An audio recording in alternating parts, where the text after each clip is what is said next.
Rob Reno यहाँ visionary family ministries के साथ आपका फिर से स्वागत करता है। ये हमारे मसीही परिवार पर आधारित श्रृंखला के अध्याय 5 का तीसरा भाग है और इस सत्र में हम भाई बहनों के रिश्तों के लिए एक मसीही दृष्टिकोण के बारे में बात कर रहे हैं। हम मसीही विवाह और पालन पोषण के बारे में बात करते हैं, लेकिन अक्सर परमेश्वर के वचन से भाइयों बहनों के लिए मसीही दृष्टिकोण की चर्चा नहीं करते। तो तीसरे भाग में हम उत्पत्ति की पुस्तक में अपनी यात्रा जारी रखेंगे और कुछ और वास्तविक जीवन के भाई बहन के रिश्तों को देखेंगे। हम याकूब और एसाव के बारे में बात करेंगे और फिर यूसुफ और उसके भाइयों के बारे में भी। ठीक है, याकूब और एसाव। याकूब और एसाव जुड़वां थे। एसाव पहले बाहर आया, याकूब दूसरे नंबर पर बाहर आया। बाइबल कहती है कि वह अपने बड़े भाई की एड़ी पकड़े हुए था। उसका नाम वास्तव में एड़ी पकड़ने वाला ही है। अब जब वे बड़े हो रहे थे तो इस परिवार को पक्षपात की समस्या थी, जैसा कि बाइबल के कई अन्य परिवारों में भी था। याकूब अपनी मां का सबसे पसंदीदा बेटा था, जबकि एसाव अपने पिता का चहेता था। और चूंकि एसाव परिवार का पहलौठा पुत्र था, इसलिए उसी को जन्मसिद्ध अधिकार यानी परिवार की सबसे बड़ी विरासत और आशीर्वाद मिलने वाला था। वह अगली पीढ़ी का अगुवा बनता, उसे अतिरिक्त विरासत, जिम्मेदारी के साथ साथ अधिकार भी मिलते।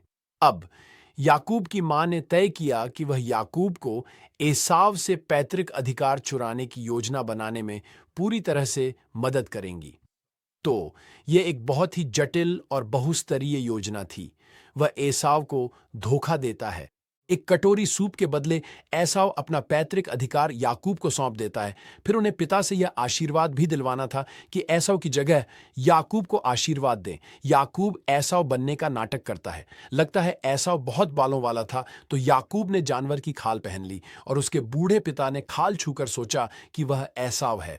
एसाव वाकई बहुत बालों वाला आदमी रहा होगा, है ना? क्योंकि जानवर की खाल उसके बेटे के हाथ जैसी लगी। लेकिन संक्षेप में कहें तो चाल पूरी तरह से काम कर गई और इसहाक ने एसाव की जगह याकूब को ही आशीर्वाद दे दिया। अब बाइबल हमें बताती है कि एसाव एक गुस्सैल आदमी था और एसाव वही करने की तैयारी करता है जो बाइबल में भाई गुस्से में करते हैं। वह याकूब को मारने वाला है। इन भाई भाई के झगड़ों में, जैसे बाइबल में अगर भाई भाई एक दूसरे से नाराज हो जाएं, तो पहला विकल्प होता है, मैं तुम्हें मार डालूंगा। ऐसा नहीं कि मैं तुम्हें मार दूंगा, लेकिन मुझे लगता है कि परमेश्वर ने ये घटनाएं इसलिए बाइबल में रखी हैं। जब मैं उन परिवारों को देखता हूं तो समझता हूं कि कई बातों में हम उनसे कहीं बेहतर हैं। यह हमें अपनी समस्याओं के बारे में बेहतर महसूस करने में मदद करता है। ठीक है, तो याकूब को इस धोखे के लिए एसाव मारने वाला है। उसे भागना पड़ता है। वह 20 साल तक भागा रहता है। उस दौरान जब वह दूर था, उसकी मां की मृत्यु हो जाती है। आखिरकार परमेश्वर याकूब और एसाव के रिश्ते में एक अद्भुत, गहरा और सुंदर मेल मिलाप और चंगाई, शांति तथा आपसी समझ लाते हैं। याकूब और एसाव की कहानी से जो सिद्धांत मैं निकालना चाहता हूं, वह यह है कि शैतान चाहता है कि भाई बहन कड़वाहट और अलगाव में रहें या एक दूसरे से दूर हो जाए, और परमेश्वर चाहते हैं कि भाई बहन जल्दी से जल्दी मेल मिलाप कर लें। शैतान चाहता है कि भाई बहन कड़वाहट और अलगाव में रहें। परमेश्वर चाहते हैं कि भाई बहन जल्दी से जल्दी मेल मिलाप कर लें। मेरी मां ने मेरे बड़े होने के दौरान एक वचन का बहुत बार उपयोग किया। वह है इफिसियों 4 का 26। क्रोध तो करो पर पाप मत करो।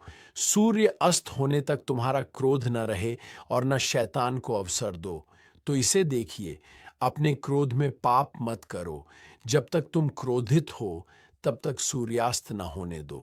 अब मेरी मां ने उस वचन को इस तरह लागू किया कि मेरे भाई और मुझे उसी दिन अपने झगड़े को सुलझाना पड़ता था। अगर हमारे बीच चोट, झगड़ा, कड़वाहट, गुस्सा या नाराजगी होती, तो हमें तब तक सोने की इजाजत नहीं थी जब तक हम उस पर बात न कर लें, कबूल न कर लें, माफी न मांग लें और माफ न कर दें।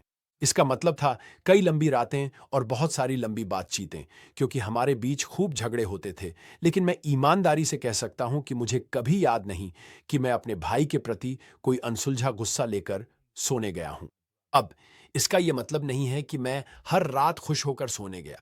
इसे इस तरह सोचिए, अगर आपके बच्चे को हाथ पर गहरी चोट लग जाए, तो आप कभी भी उसे बस यूं ही सोने के लिए नहीं भेजेंगे। आप उसे साफ करेंगे और पट्टी बांधेंगे। अब वे पूरी तरह से ठीक नहीं हुए हैं। ठीक होने में समय लगेगा, क्योंकि ये गहरी चोट है, लेकिन इसका इलाज हो चुका है। इसे साफ किया गया है, पट्टी बांधी गई है और अब वे सो सकते हैं। तो मेरे भाई और मेरे लिए भी भावनात्मक संबंधों और आध्यात्मिक रूप से यही सच था। हमें भी घाव को साफ करना पड़ता था, हमें भी पट्टी बांधनी पड़ती थी और फिर हम सोने के लिए जा सकते थे, कभी कभी थोड़ी देर के लिए।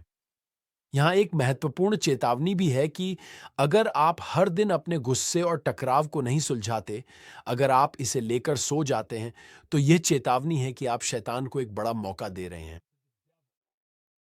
आप शैतान को अपने परिवार में एक जगह एक अतिरिक्त पहुंच दे रहे हैं।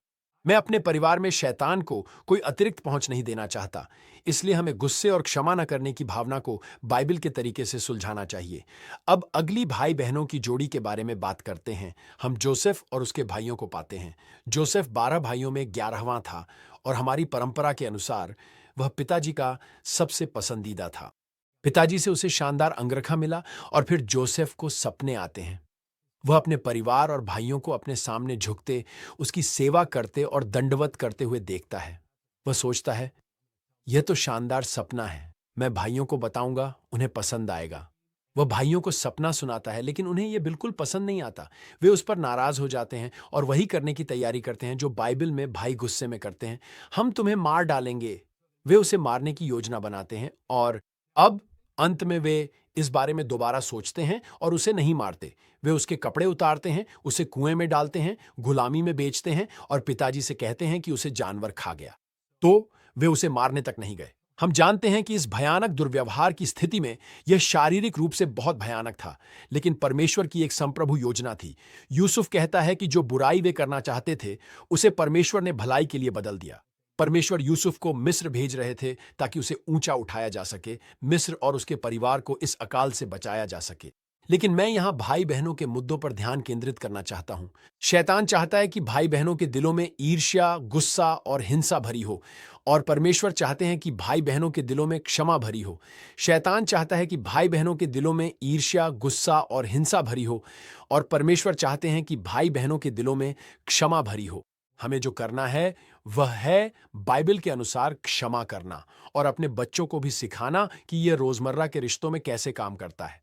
जब मैं बड़ा हो रहा था तो हमें संघर्षों से निपटने और एक दूसरे को क्षमा करने के गलत तरीके सिखाए गए थे। तो अगर मैं खेल के मैदान में था, स्कूल खेल मैदान में तीसरी कक्षा में लड़का, मैं दूसरे लड़के से लड़ता हूं। शिक्षक हमें अलग करते हैं और कहते हैं, तुम दोनों लड़के माफी मांगो। तो मैं दूसरे लड़के की तरफ देखता और कहता सॉरी, और वह मेरी तरफ देखता और कहता सॉरी। और फिर शिक्षक हमारे सिर पर हाथ फेरते और कहते, अच्छे बच्चे हो तुम, अब जाओ खेलो। उसने कहा माफी मांगो और सॉरी शब्द हमारे होंठों से निकले, लेकिन असल में हमने माफी नहीं मांगी थी। हमने कहा मुझे तुमसे नफरत है, देखना जब ये चली जाएगी तब क्या होगा। लेकिन क्योंकि हमने वह शब्द कह दिया तो हमें सिर पर थपकी मिल गई और हम खेलने के लिए आजाद हो गए।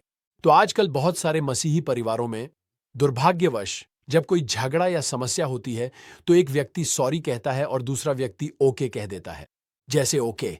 और हम सोचते हैं कि सॉरी और ओके कहना ही वास्तव में क्षमा का लेन देन है, लेकिन मैं आपको यह सुझाव देना चाहता हूं कि बाइबल हमें क्षमा मांगने और क्षमा देने के लिए इससे कहीं अधिक ठोस और वास्तविकता में गहरी योजना देती है।